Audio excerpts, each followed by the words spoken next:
Assalamualaikum warahmatullahi wabarakatuh.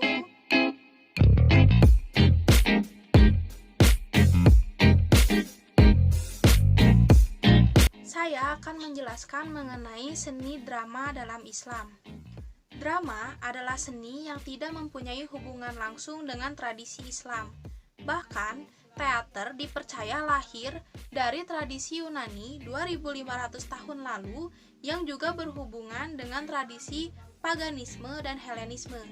Sementara, seni Islam umumnya dikenali hanya dalam bentuk sastra atau kaligrafi. Namun, dalam beberapa tahun belakangan, sesuai dengan perkembangan agama Islam di seluruh penjuru dunia, umat Islam mampu melangkah ke area yang lain, yaitu melalui film dan teater Islam. Drama yang kemudian dikenal sebagai teater, yang disalin dalam bahasa Indonesia sebagai sandiwara, adalah salah satu genre seni yang memiliki keunikan dibanding dengan seni yang lainnya. Dalam arti, seni ini mengkolaborasikan berbagai cabang seni, karena dalam drama terdapat unsur-unsur seni tari, seni sastra, seni musik, dan seni rupa. Unsur-unsur tersebut terangkum menjadi satu di dalam memberi ciri drama. Dari situlah maka drama disebut synthetic arts atau perpaduan dari berbagai cabang seni. Di Indonesia, yang penduduknya mayoritas muslim, teater baru berkembang setelah Indonesia merdeka. Dalam perkembangannya, teater di Indonesia sangat dipengaruhi oleh perkembangan teater yang ada di barat. Sesuai dengan perkembangan teater di Indonesia dari zaman ke zaman dan akibat pengaruh teater barat pada teater tradisional, teater di Indonesia dapat digolongkan ke dalam 3 kelompok, yakni teater tradisional, teater masa peralihan, dan teater modern. Sejak sekitar tahun 60-an, di kalangan seniman muslim muncul gagasan-gagasan tentang teater Islam. Seiring dengan munculnya perbincangan-perbincangan tentang sastra Islam, seminar-seminar mengenai sastra Islam yang di dalamnya dibahas juga tentang teater Islam, beberapa kali diadakan, dan buku-buku yang membahas sastra dan teater Islam pun ditulis oleh para pakar muslim. Dalam sejarah kebudayaan Islam, kita bisa meneliti perkembangan teater dimulai ketika teater diperkenalkan di dunia Arab setelah penyerbuan dan penaklukan Mesir oleh Napoleon pada tahun 1798. Nah, teater kemudian mulai dipersembahkan dengan cerita masyarakat Arab Islam. Biasanya, teater ini berisi kisah-kisah keagungan dinasti Islam. Kemudian, pada tahun 1849, Maron Al-Naqqas mengangkat epik 1001 Malam ke pentas teater. Kumpulan teater An-Naqqas ini mengangkat kisah Khalifah Harun al-Rasyid bersama wazirnya, Ja'far, menjadi sebuah pementasan klasik yang amat bagus. Sekian mengenai seni drama dalam Islam yang dapat saya sampaikan.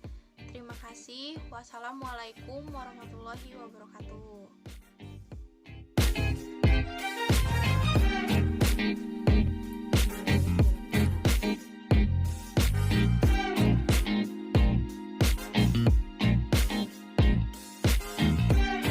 Merupakan gambaran sifat manusia dengan tingkah lakunya. Wayang juga merupakan sarana pendidikan moral yang berisi hal-hal baik dan hal-hal buruk mengenai beberapa hubungan. Di antaranya, ada manusia dengan Tuhannya, ada seorang rakyat dengan penguasa, dan yang ketiga ada seorang anak dengan orang tuanya. Nah, pada awalnya wayang ini digunakan sebagai upacara keagamaan oleh orang Jawa. Namun ketika Islam datang oleh Wali Songo, wayang ini kegunaannya diubah dengan tujuan sebagai media dakwah Islam. Nah, Wali Songo dalam rangka mengislamkan tanah Jawa, akidah Islam disiarkan melalui metodologi Hindu. Hal-hal yang berkaitan dengan dewa yang menjadi sesembahan masyarakat ketika waktu itu dikait-kaitkan dengan cerita Nabi. Nah, salah satu Wali Songo yang menggunakan wayang sebagai media dakwahnya adalah Sunan Kalijaga. Dalam sebagian dakwahnya, Sunan Kalijaga melakukan pertunjukan wayang, yaitu menciptakan lakon-lakon baru berkenaan dengan penyelenggaraan beberapa pergelaran wayang berupa kalimat syahadat. Nah, hal ini bertujuan untuk memudahkan masyarakat awam dalam menerima dan memahami agama Islam. Beliau juga memasukkan rukun Islam ke dalam tokoh Pandawa 5. Nah, dari semua hal ini yang dilakukan dalam dakwahnya mempunyai filosofi, yaitu mengajak manusia taat kepada Allah. Prabu Jayabaya dikenal sebagai pencipta wayang pertama kali.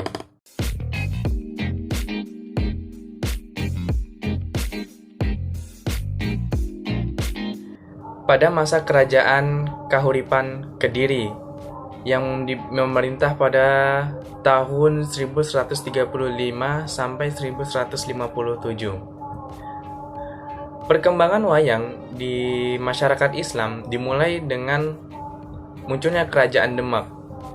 Setelah runtuhnya Kerajaan Majapahit pada 1478, maka berdirilah Kerajaan Demak dengan raja pertamanya yaitu Raden Patah. Pada masa ini masih menggunakan wayang beber, di mana wayang beber sendiri masih terbuat dari kertas yang diciptakan oleh Raden Jaka di masa Kerajaan Majapahit masih berdiri. Pada wayang ini masih bertentangan dengan syariat-syariat Islam, sehingga para raja dan juga wali ingin membuat sebuah kreasi, dan wayang ini mengalami perubahan-perubahan dari segi bentuk, gambar model, pertunjukannya, lalu alat perlengkapan dan sarana lainnya. Perubahan yang terjadi pada wayang itu, wayang pertama adalah wayang dibuat pipih 2 dimensi. Lalu wayang ini dibuat dari kulit kerbau dan ditatah secara halus. Dan pada gambar mukanya dibuat miring dengan tangan yang masih menjadi satu dengan badan, diberi gapit untuk menancapkan pada kayu yang berdiri di lubang khusus untuk itu. Lalu, setelah Kerajaan Demak masuk ke Kerajaan Pajang, di mana Sultan Pajang yaitu Joko Tingkir membuat wayang yang kurang lebih kecil dari wayang-wayang sebelumnya. Wayang ini dinamakan Wayang Kidang Kencana. Perubahan yang terjadi pada wayang ini adalah pada golongan raja memakai mahkota atau topeng. Dan pada masa ini ada penambahan seperti diciptakannya berbagai senjata seperti panah, keris, dan sebagainya. Lalu masuk ke Kerajaan Mataram. Pada Kerajaan Mataram, wayang mengalami perkembangan ditandai dengan penambahan karakter seperti karakter binatang, ada gajah, garuda, kuda, dan lain sebagainya. Selanjutnya, pada masa pemerintahan Sunan Agung pada tahun 1613 sampai 1645, wayang mengalami perubahan dan penyempurnaan pada bentuk matanya. Hingga sampai pada masa Pakubuwana ke-5, wayang sudah tersebar ke seluruh daerah Jawa, sehingga sudah menjadi umum bagi masyarakat pada masa itu, dan pembuatan wayang sudah tidak diberi nama lagi. Namun, pada masa Mangkunegara tahun 1850 sampai 1860 dibuat wayang yang diberi nama Kiai Sabet. Nah, ini menjadi akhir dari nama-nama wayang, karena sejak saat itu bentuk wayang tetap pada wujudnya dan perkembangannya hingga sekarang masih sama.